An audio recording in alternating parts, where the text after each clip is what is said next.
we'll start in from a very basic standpoint. By the time this actually was announced, and there was certainly some momentum about this before we actually got to the official announcement, were either of you surprised that this actually happened?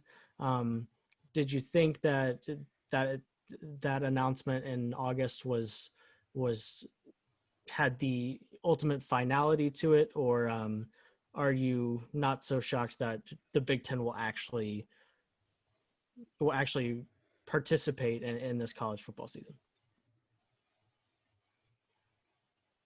Well, I would say, I mean, it's a little bit of both. I mean, when they first made the announcement that there wouldn't be a college football season for the Big Ten, I thought that was going to stick. Like the language that was used was very, did not leave much room for revisiting it. It was very set. And so in that regard, I'm surprised that we have it back, but there's been enough momentum, like you were talking about there, Josh, enough momentum building up to this announcement earlier this week that it seemed pretty clear that, look, it was being revisited. There was reports that, the committee was reconvening to revisit this. So it wasn't as much of a shock given the momentum that we'd seen the last couple of days. It's a really interesting thing. I mean, obviously it was cited, the conference citing, things that have changed, things that they have the ability to do now that they didn't have a concrete plan for back when the football season was first canceled. So, they can guarantee daily testing of athletes now with rapid tests, screening protocols for different heart conditions. And those were some of the things that led to university leaders being concerned back in August when the football season was canceled. So things that they have the ability to do now that were concerns then, they feel like they're more confident in their plan. And that, basically them saying that's what led to this reversal, not, outside pressure and forces, which we know that there was a lot of outside pressure, political pressure, all these different things factoring in. Of course, there's still questions about it now. How likely is it to work? How good of an idea is it? There's certainly a lot of factors in there as well, but that basically what I was interested in seeing was what are they citing has changed. And according to the Big Ten Conference and its leaders, it's the ability to have this concrete plan for testing and ensuring protocols for athletes. Yeah, I'm kind of like you, Chris. I assumed it was done and dusted when they announced.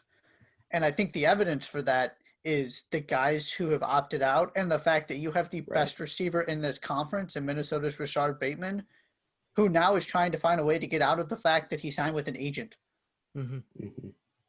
You've got key players at Ohio State who are now coming back. These guys declared because they just assumed there wasn't going to be a Big Ten season. And so now they're having to figure out how to get around some of these things or changing their mind. And now they're deciding they're going to play because they wanted to play all along.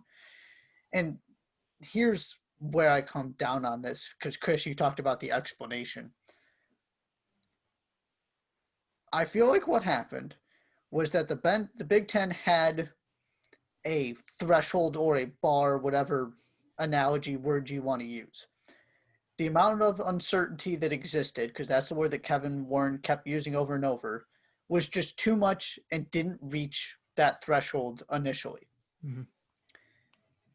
When you combine the fact that, you have this rapid antigen testing, they have all of these new procedures in place, there have been medical developments in the Big Ten's defense. Things have changed.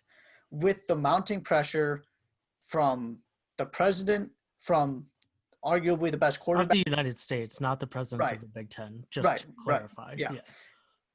The petition that's being orchestrated by the best quarterback in your conference, the lawsuit from Nebraska players, all of that just combined to get over that bar. So to me, what that says is it was never about not playing during COVID for the Big Ten. Because all that has changed in a practical sense is that it's much less likely, and I don't like saying all because this is an important thing, but basically, from what I can tell, and I'm curious to see if you two agree with me on this, all that's really changed is that it is less likely you're going to have 75 positive tests like you do at Texas Tech, or you're going to have a coach like Ed Orgeron saying, most of our team has had coronavirus. Mm-hmm. That's what these developments and these the progress that's been made is there to do is to stop the spread and to stop it going all over the place and rushing through a team, because you can identify cases earlier. You can theoretically keep people safer with the heart conditions, those kind of things. But it doesn't change the reality that these are still, look at what is happening to the rest of the college football teams. It's not like this actually does anything to make it inherently safer or protect people more from getting it, other than it's less likely it spreads from player to player. You're still in environments with people that cannot be trusted, as we've seen time and time again, and specifically at a school in this conference in Michigan State.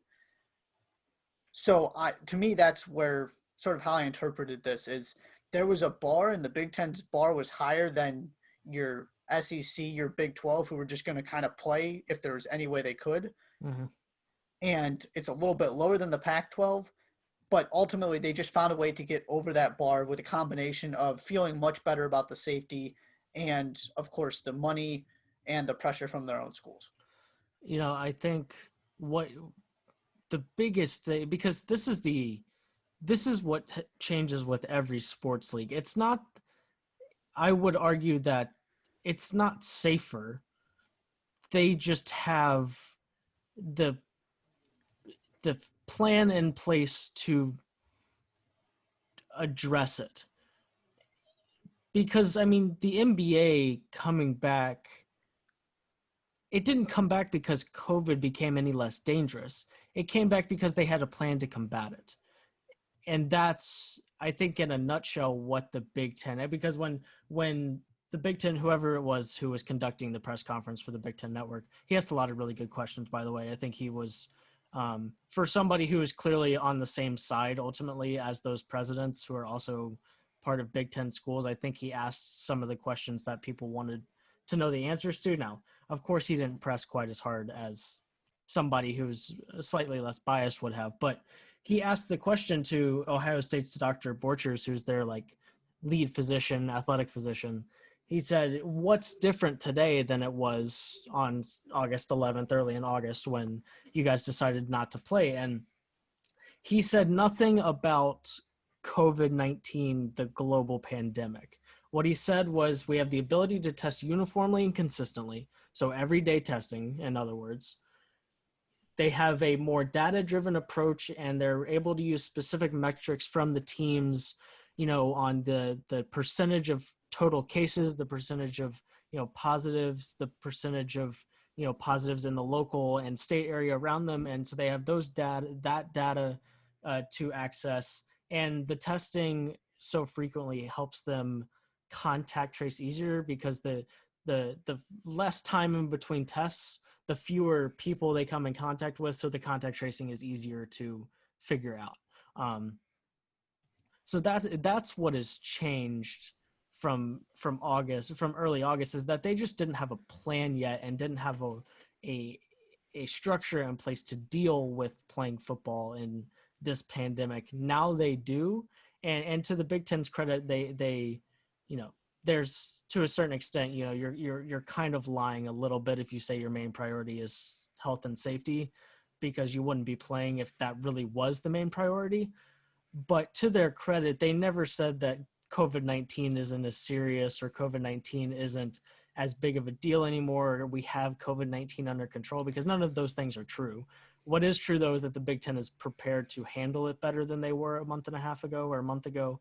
And that's what you heard from the conference, from the commissioner, and from its presidents.